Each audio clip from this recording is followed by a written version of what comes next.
we are live. Welcome, everyone. So, I thought it'd be funny to actually do a live about sleep disruptions, talking about that, how that's linked to trauma, and especially since this is 2:20 a.m., I am no stranger to sleep disruptions. And if you want a perfect sleep pattern, I am not the person to follow. But if you have disrupted sleep and you need to understand how to um, figure out what works for you and understanding why you're having those sleep disruptions, because you can put in all of the physical tricks to force yourself to get better sleep, or you can understand some of the root cause and your sleep will correct naturally. And so I'm much more of the second version. So understanding that the sleep disruptions that I've experienced in my life, a lot of them, they started in my childhood, which due to trauma and sexual abuse and physical violence and fighting and stuff like that, there were disruptions in my sleep pattern. And so I learned this very early on. And as I've gotten older, of course, I can have proper sleep. And then, of course, you add in the hustle and grind culture where it's like, hey, I did all these things and I'm only running on 2 hours of sleep or 3 hours of sleep. And so I have been able to function despite my messed up sleep patterns. And in fact, there's lots of stories that I have to share about those, but we're going to kind of dive into those a little bit deeper. If this is your first time coming across my channel, my name is Tina. I'm a happiness coach and I help business owners deal with the emotional roller coaster that comes along with running a business. And I help you move through feelings of maybe depression, anger, anxiety, sadness, grief, loss, any of those kind of things, any kind of trauma related things, and moving you into a happier space. So, understanding the emotions and helping you cope with the emotions in a much more functional way. And I give you practical examples of things that I actually use in my day to day life. So let's talk a little bit about trauma first of all. And I actually went and because like this word gets used a lot and everybody's talking about it now. So and then because of that, some people become desensitized to it and they're like, trauma, trauma, trauma. Everybody's on about the trauma. Well, okay. Trauma is a situation that causes deeply distressing or an emotional disturbing experience, right? So that's going to vary, right? My tolerance for the stuff that I've been through, it takes a lot for me to become disturbed from some of the situations that I've already experienced. No different than if you have a child, right? A child's going to be much more easily disturbed and find something traumatic, like, you know, you take their favorite toy away and that's the end of the world for them, right? And it's on a spectrum. And so that's one of the things that we need to understand first of all. And also there's different types of trauma there is the acute trauma, there is the chronic trauma, and there is the complex trauma. So acute trauma is something like a car accident. It happened one time and it's not like you're getting in a car accident every other week or a couple of times a month or anything like that, right? So now that's a deeply distressing emotional situation that will cause an overwhelming experience, right? Where you might feel overwhelmed by the emotions. You're like, holy shit, man, I almost died, or whatever it is, right? Or my car's all messed up, or that was a close call. Whatever it is, you're going to have that emotional experience. And those ones are much easier to come back from and be able to manage that if it's a one-off or an acute trauma. And then you have the chronic stuff, which is this is happening more frequently. It is repeated, it's prolonged, it's over a period of time. And basically, you can start to see a pattern of a reoccurring experience where you're in an elevated emotion, you're constantly being aroused, right? Like not sexually aroused, aroused in like your emotions are aroused. And so, because of that, if you have that over a long enough period, that becomes chronic trauma, right? And then complex trauma is more, it's varied. There's multiple situations, there's multiple types of it. It is personally invasive, and it also is um, interpersonal, meaning it affects our relationships. So this trauma can come from our close personal relationships, that could be personal or professional. And so there could be multiple situations. It's happened over a much longer period of time. It's an ongoing sense, and it is. And it's not just elevated emotion. It's elevated emotion where we feel like we do not have control over the situation. That is going to create much more of a trauma response than anything. And being able to identify those things. At the end of the day, it all comes down to being able to understand our emotions better. And every human being on this planet has emotions, whether they deny them or not. And so, the better we become at understanding and managing our own emotions, the better we're able to function and be happier and help other people be happy and productive, right? So, happy and productive are one and the same thing for me. Because I know when I am in a happier state, I'm much more productive, I'm much more functional, I'm better able to contribute to the world in a positive way. If I am stuck in trauma and I'm stuck with not understanding my emotions or understanding what's going on or how to change the situation, then it's going to be a lot more difficult for me to be able to change through that and to be productive and be beneficial for both myself and those around me.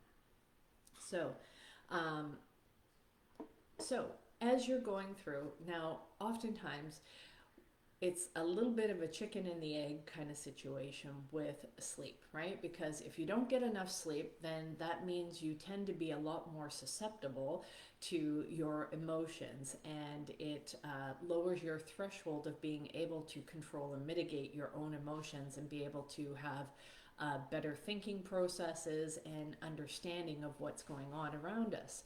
And so, because of that, lack of sleep is not a good thing to have over a long period of time. It diminishes our cognitive abilities, right? Our abilities to think clearly. And so,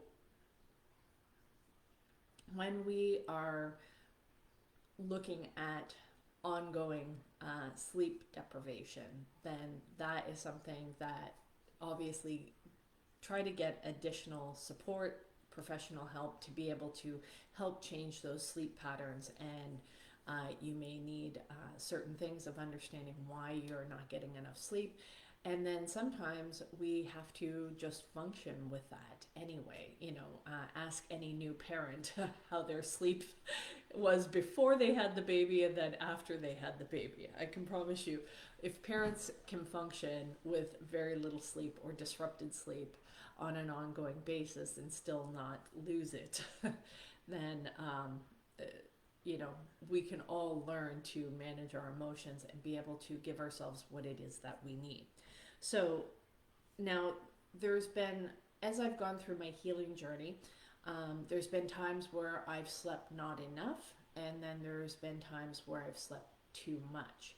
So you can fall on either side of the fence on this one. So when I find that I'm sleeping too much or sleeping the day away or doing any of those kind of things where I'm exhausted all the time and I just want to sleep all the time, what I found for that is being able to, there's two things. One is maybe I've been going through a period where I haven't allowed myself the proper rest, and now there is a a credit card bill. The sleep bill comes in of like, hey, you're depleted, you need to rest, your body needs more of this. And the other thing is when you're going through a large amount of change, and anybody in a change management environment, one of the things that you have to talk to the staff and the employees about when you're on a change management project is you have to talk about making sure that as we're going through these changes that people get more sleep, allow themselves to get more sleep, because there is a lot of emotional changes that are happening. There's changes in the environment that causes emotional distress that's going to require you to have more, you need more rest, because your brain is processing all this new information. There's a lot of change and it's disruptive. So even if everybody else is like, oh, it's not that big of a deal, it's like, no, emotionally, there's still stuff going on in our bodies. Just because we're better able to cope with that stress doesn't mean that it doesn't require a higher energetic um, tax for us, right? So being able to understand that when we're going through periods of big change, so that could be changing a job or moving or a relationship, it could be going through, if you're doing a lot of deep healing work, you're going to need more rest. So allowing yourself to go through that. If you've had a loss where you've had something, an experience where you have you've lost a loved one, you've lost a job, you've lost a relationship, any of those kind of things, that is going to be a high emotional demand, and being able to give yourself permission to rest more. So acknowledging that you are going to need more rest and giving yourself that permission, that is one thing that you can do to help mitigate the challenges that might be coming along there. The other thing is if you find that you're like, hey, I'm getting enough sleep, I don't have anything taxing going on, but I'm just exhausted all the time, Tina, I'm tired, and I just fall asleep. Okay, go get a sleep studies done. Maybe you have sleep apnea. So that's one of the things. Um, the other thing is, when I was doing recovery stuff, is when we're dealing with very emotionally challenging things, um, sometimes our brain will shut down on us and it'll cause us to fall asleep. And what that is, what I take that as, is we are forcing ourselves to process the emotions that are too overwhelming for us. So if we're falling asleep when we're trying to deal with all of the changes and all of the emotions and all of the stuff that we're going through, and we're just like, I can't even, like, falling asleep mid conversation, any of that kind of stuff, some of that can be, not always, obviously you want to check and make sure it's not a medical health issue, but sometimes what that is it's our brain's way, and our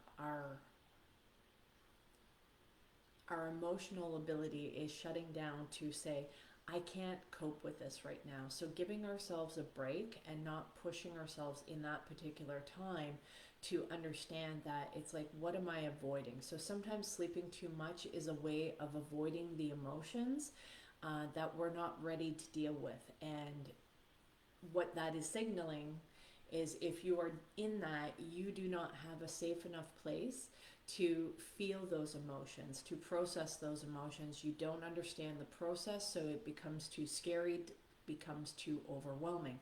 When you have somebody that can help guide you through that process, it becomes easier, and now you understand that there's a beginning, a middle, end, and you know what the pathway is. It's much easier to be able to go through that kind of stuff, right? So understanding what is it that's causing you to sleep too much, what is it that you are shutting down from, like, it's like your body and your mind are physically shutting you down, that you can't cope. And I've seen this happen sometimes uh, in my own personal experience. there was a family member that was really overwhelmed by the loss of another family member that had passed away, and they found it very taxing. And it's funny because they just like fell asleep like it with a million people around them, and they were just like they had shut down emotionally, right? Because they couldn't cope with those kind of things. So just know that when you're going through emotionally taxing times, that you are going to need additional sleep, and be able to give yourself that permission. And when you do that, what's going to happen, and I've had this happen for me. Oh, this reminds me of a good story. When I was in my early 20s and I was doing a lot of intense therapy work, I was doing group therapy, I was in 12-step groups. All of my friend groups were all related to healing, recovery. It's kind of like the online entrepreneur world, right? It's like everything's all about business and mindset and growth and all of those kind of things. So it was a very exciting, very challenging time. But it was extremely rewarding as well. So just because it is challenging and there's a lot of growth and upheaval doesn't mean that that's a bad thing. It's actually a good thing. But during that time, there were two things that were going on. One, I was working midnight shift in transportation and logistics. And so two things would happen, especially in the summertime. So I would finish my shift Friday morning, and then I would go home, and then I would go and I would pack up the car. We'd go down to the trailer, and then we'd unpack the car. We'd meet everybody. We'd talk and have some drinks by the campfire and all that kind of stuff. And then what would happen is I would go to sleep, and then I'd sleep in a little bit in the morning, and then Sunday when we were getting ready to leave, I'd get up in the morning, I'd pack everything in the car, go home, unpack the car, and then that night I would go into work. So Friday and Sundays I would go 24 hours no sleep, both times. And so I did that most of the summer. So I would have some sleep deprivation, but then I was also doing all of this healing work. And when I did sleep, there was one time I was sleeping, it was on the weekend, and my brother, because I think I slept 22 hours straight, and my brother came in and cracked a joke, and he was like, I thought you were asleep so long, I thought I was going to have to come put flowers on your chest, meaning I was dead, right? Dead to the world, sleeping. And that was just because I was going through so much of being able to understand the emotions that I was dealing with, the feelings that I was processing, the understanding. There was a lot of deep inner work that I was doing. And so giving myself that permission to have that extra sleep was what I needed at the time. Now, if you're doing that sleep as a, you're going to know, is it if you are falling asleep to avoid things, to avoid your life, to avoid your feelings, to avoid the situation, or are you falling asleep all the time because you have been at a sleep deficit and you need to rest and your body's crying out that you actually need that rest? Drew, sorry, I'm just reading your comment here now. I learned all feelings are valid, deserve validation, doesn't mean they're right or wrong. What are your thoughts? Yeah, absolutely. Validating your feelings is key of being able to accept and acknowledge them. And so when, like, think about it, when somebody says, "Oh, you're overreacting to something," I don't believe that there's any such thing as an overreaction. What an overreaction usually is lack of understanding and lack of communication. Those two things. So, and this, I'm going to give some business examples from this because I did a lot of customer service. So I had to deal with overreacting customers. And so sometimes, the first thing I would have to do, obviously, is understand what is their problem? What is the challenge that they're facing? Why are they upset? And so I would ask a lot of questions. I would try to come from a place of understanding and listening and really gathering the information of what their challenge was. Now, sometimes they were completely right, and that was something that just needed to be corrected, fix the problem. Now the overreaction is no longer an overreaction, it is a legit reaction to the circumstance, right? So it's not technically an overreaction, but somebody who didn't take the time to understand what the problem was may label that as an overreaction, that the customer was overreacting for the situation, right? Same thing is if you seek to understand and you ask the questions and you find out the information, sometimes it is lack of understanding on the other person part, the person that is becoming emotional. And when you give them the missing piece, that missing puzzle piece, it makes sense to them now. Now their emotions are no longer overreacting because they were reacting appropriately based on the information that they had at the time, their perspective, the way that they thought about it. And that could have just been past experience of other stores that they dealt with that gave them a hard time when they tried to return something, right? So they come in all defensive and overreacting and being upset about things, and meanwhile you have a store policy that it's like not a problem. Of course we're gonna correct the issue, right? So giving somebody the missing piece, so on, in this case, the person who's being overly emotional or technically overreacting, it's because they're missing a key piece of information. When they are provided that key piece of information, they have that understanding, that data that they need, they will make better decisions. They will react appropriately based on the information. Now, that also depends on their emotional maturity level, right? And how deeply they've done the work. They may not, and I've dealt with this many times in customer service, you may provide them the information and now they clearly understand that the way that they were reacting was not appropriate based on this new information.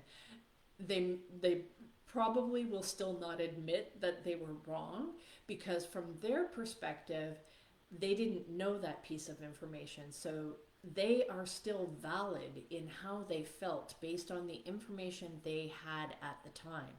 The fact that you give them that new information doesn't invalidate their previous feelings. They still feel valid because based on what they thought was going on, that was a completely appropriate response for them, right? So this is why it is, whatever your emotions are, whatever your feelings are that are coming up, they are always valid. We are responsible for how we express those emotions, how we respond to our emotions. We can't necessarily control the feelings that come up. We can't control our reactions. Somebody comes up and slaps us in the face, we're going to get angry, we're going to get upset about that kind of stuff. But we can choose whether or not we're going to lash back. We can choose whether or not we're going to use our words. We're going to choose whether or not we're going to give that person a warning. We have control over how we respond to whatever it is that happens to us.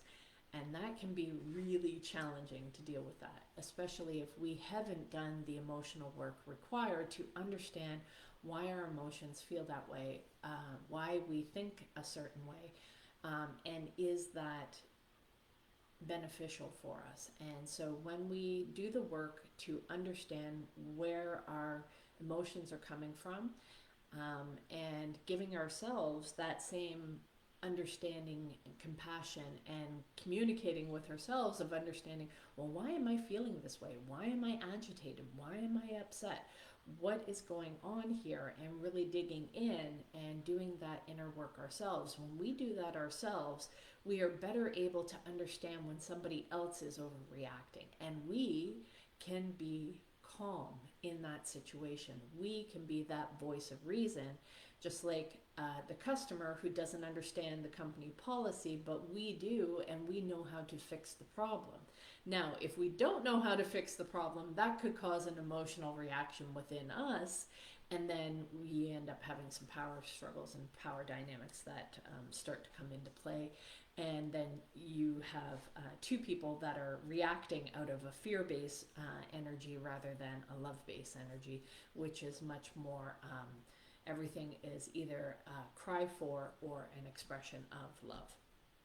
And so when we think of loving our customer, when we love our customers and we are loving our jobs and stuff like that, we are operating much differently than if we are thinking along the lines our customers are a pain in the ass and they're difficult and they're always complaining and you can't ever make them happy and you don't know how to make them happy. Then that becomes a very different dynamic, right? But the situation is still all within us of, well, I'm getting upset with this customer because I don't know how to solve their challenge.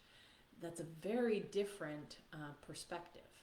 And it's a much more emotionally mature perspective rather than, because what ends up happening is we'll end up projecting, well, that person is this, that person, we start throwing labels out of this person is the problem, right? It's not me, it's them, right? So that's that's a lack of ownership.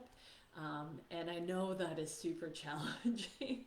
I know that is super challenging. And I'm sure within probably 24 to 48 hours, I'm going to have a situation that's going to come up and it's going to cause me to eat my words kind of thing of going, hey, do I actually live what it is that I talk about? And it's like, the reason that I talk about this stuff is because I've had challenges with this stuff and I've had to learn most of the time the hard way.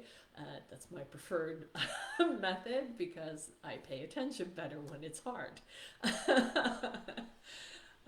So I definitely learn through more challenges and difficulties. And when I do that, though, the good thing is it allows me to really dive deeper and think of the situation and understand the situation much better. It gets much more of my attention, my bandwidth to understand what went wrong, how did we get there. So it's not just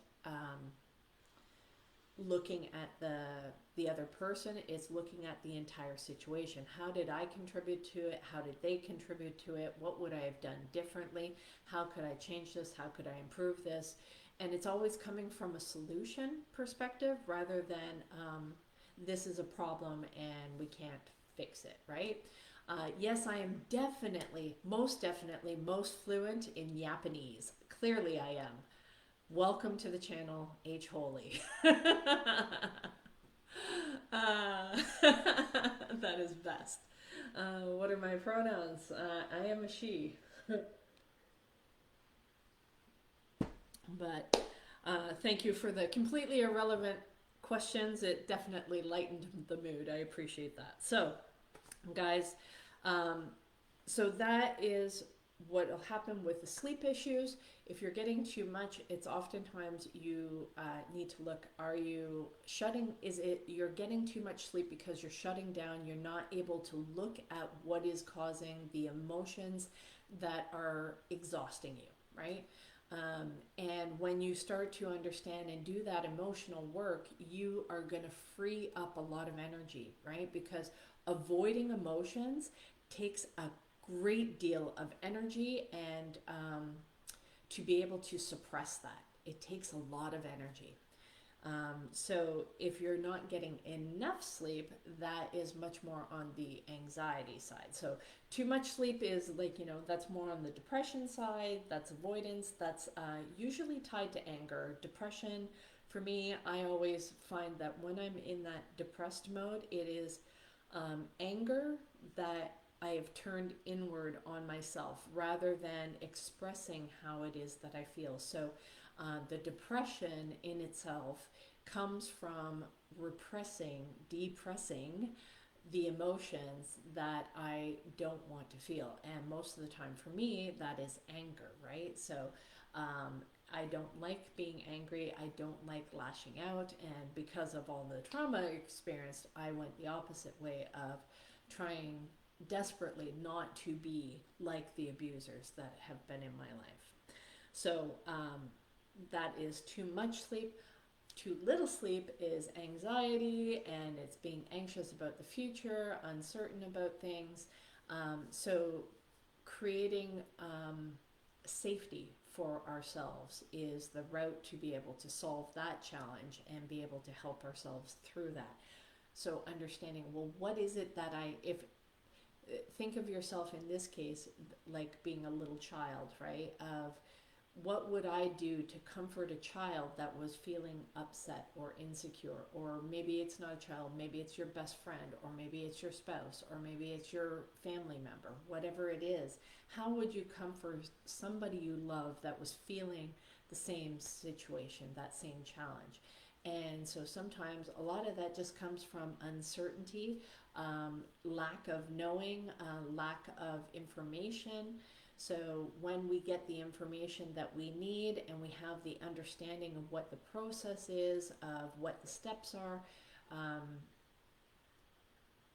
we can do this one of two ways. We could do some research ourselves and understand what the process is and what we can expect, um, or and so that we can prepare. And the more prepared we are, the less our anxiety will be. Now, there also may be reasons why you're feeling that lack of certainty is because we don't have any control over certain variables. Maybe it's a different, another person's behavior, and we don't know how they're going to react. We don't know how they're going to behave, and that might be rubbing on a wound from your past, from your childhood, right? 20% is going on from today, 80% is from the past. And so if you grew up in an environment where you didn't, the behaviors, the emotional behaviors, the situations around you caused a lot of uncertainty, unpredictable behaviors, and you weren't sure what was going to happen next, it can create feelings of anxiety, uncertainty. You may default to wanting a lot of structure, a lot of control in your life, and not willing to give up that kind of control because of these feelings of uncertainty. And so becoming more comfortable and knowing that no matter what happens, that you'll be able to handle it, building that kind of confidence that no matter what's thrown at you, even if it's the worst thing possible, that you would be able to get through it no matter what. When you can give yourself that sense of security, that sense of confidence, then you are able to minimize the anxiety that you're feeling. And when you are addressing the emotional issues around why you might not be sleeping, then that automatically, you won't have to force yourself to try and sleep better, right? And get more sleep. You'll be able to deal with the situation because you are much more prepared. You have a better understanding of what's going to happen, what the beginning, the middle, the end kind of looks like. You have a comfort, a sense of knowing. But when you don't know, that's where you have to reach out to other people to help you through that process and building that network, building that understanding, so that you can gain the information to reduce the anxiety that you're experiencing and have that sense of calm, that comfort, that safety, right? Because trauma is often, it is a threat to our safety, our whether that's our physical safety, our emotional safety, or our sexual or spiritual safety, of just really having that sense of, I'm okay, it's okay to be safe, and but if you don't have that, you're going to have a great deal of anxiety, and that's a perfectly normal response. So it's not an overreaction. This isn't a bad thing. And most of the time, I think people just don't know how to connect. Like, when they say things like, oh, I just feel this way, there's no reason for it. And I'm like, that's total fucking bullshit. That is total bullshit. There is always a reason for it. It might not be factual. It might it might not to the outside world seem logical, but our thoughts are our realities, right? The truth is irrelevant. Our opinion is all that matters. So the way that we think about things, um, think of a time where you've gotten upset about something and then somebody told you something that you didn't know. Like maybe you got upset with somebody, you're like, I can't believe that they came in late, blah, blah, blah, blah, blah. And then you find out, oh, they were in a really bad car accident, but they still showed up to work. That changes your perspective completely about the situation. You go from being pissed off that they were late to, oh my God, are you okay? And wow, I can't believe you're still here, that you showed up to work and wow, right? So it it can happen that quickly, right? So it's our emotions are based on our thoughts, right? Initially, you might have thought, well, that person is just being disrespectful for not coming in on time, right? For not showing up on time. But when you get that additional information, you're like, oh, that's a pretty valid reason of why they didn't show up on time. And you're like, oh, now you have all kinds of understanding, care, and compassion.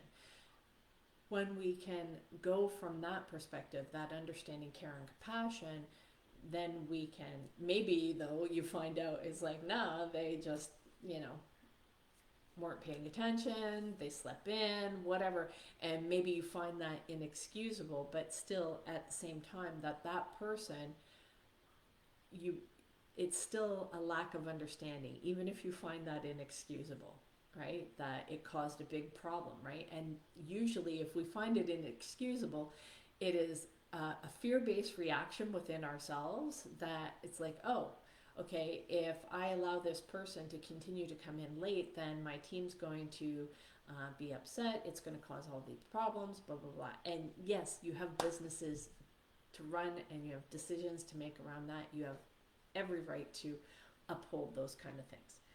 But understand, it also matters, is this a one-off or is this an ongoing pattern, right? Because I've seen somebody bringing out the cannon to kill the fly rather than seeking to understand first. So it's a matter of really digging in, understanding what's going on, communication around that kind of stuff, and then you'll find that there is much more appropriate reactions, and then it's finding um, of course, you also have to come at it from assuming positive intent kind of perspective where there's no wrong here, right? There's no bad people here. It's everybody is operating the best way that they know how, and sometimes that causes conflict. And it's a matter of bringing ourselves into alignment and understanding through clear communication and expectation what it is that we're looking for, and understanding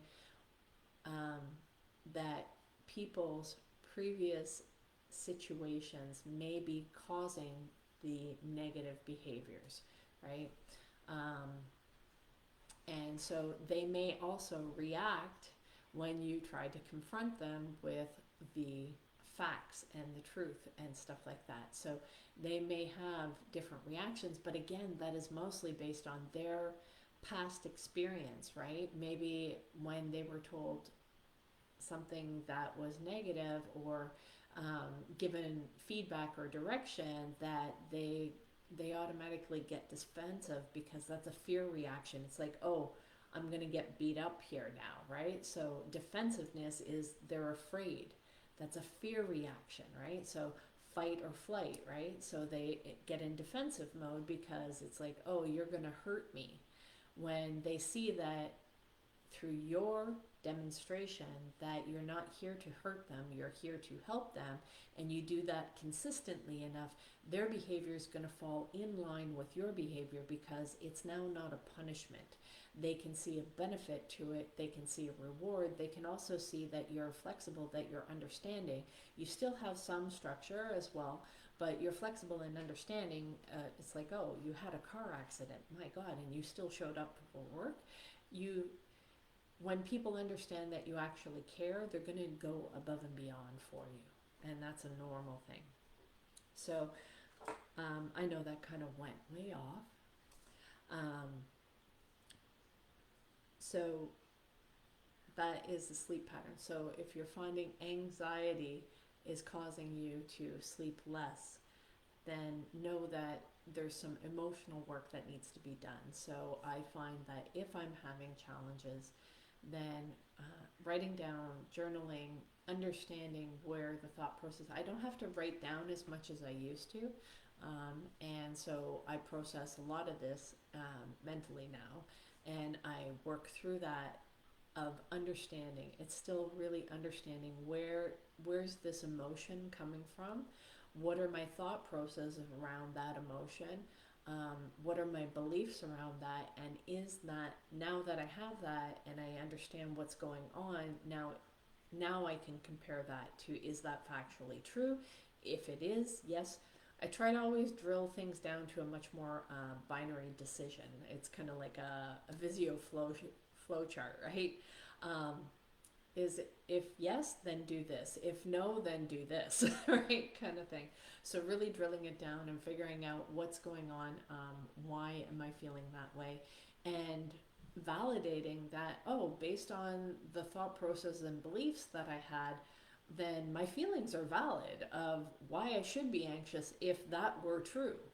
Now, if it's not true, or I don't have enough evidence to prove that without a doubt that it is true, then I have to assume that it's not fully true, or I at least have to defer or hold off on that decision until I get enough information to be sure that that is factual. So in that case, I have to not react to that particular situation, and I have to look at what can I do in the meantime to A, gather more information, or B, just continue to operate as if it's not true and move along. And then when more information comes, instead of worrying about it, when more information comes, then I'll make that decision. So it's not an avoidance thing, it's aware, but I'm going to put a pin in this for now kind of thing. It's like, okay, I'm taking note that could be possible, but is it probable, right? So there's a difference between possibility and probability. How likely is that to happen? So, and how likely is that to happen in the next 24 hours? Is this the most important thing that I need to focus on? Or are there other things that are more important? So sometimes our anxiety is a way to avoid other things that we do need to be focusing on. So it's easier to be anxious about something that isn't real, like the monsters under our bed kind of thing. So when we focus on these illusions, then, because that's what fear is, false evidence appearing real. So when we focus on these illusions, it kind of gives us the feeling like we're being busy and that we're focused on the most important thing, yet meanwhile it's something else that we should be focusing on that will cause us the bigger problem. But if we don't know how to solve that bigger challenge, then we will default to something at least we can come up with solutions for, even if it's not real. Does that make sense? So those are my perspective, my understanding of anxiety, the way I see it. Clearly, I am not a psychologist or a therapist, but like I said, I share from my own personal experience, strength and hope, and what I've learned, what I've done, and the things that I actually apply to my own daily life. And these are the things that actually work for me. So hopefully you're able to take something that I've shared, apply it to your own life, your own business, and hopefully that helps you. I would love to know if something that I said worked for you. If you guys are just joining in now and you want to catch the replay, then I strongly recommend that you go to my YouTube channel, Coach Tina B 125, and click on subscribe, and you'll get notified when I upload the live replay training. And if you're on TikTok or Facebook, make sure that you're following me so you get notified when I actually do the live. And I do crazy things like starting my live at 2:20 in the morning and talk about sleep issues and trauma. So guys, I hope that was helpful for you. And we're going to wrap this up and we will talk to you again tomorrow. Bye.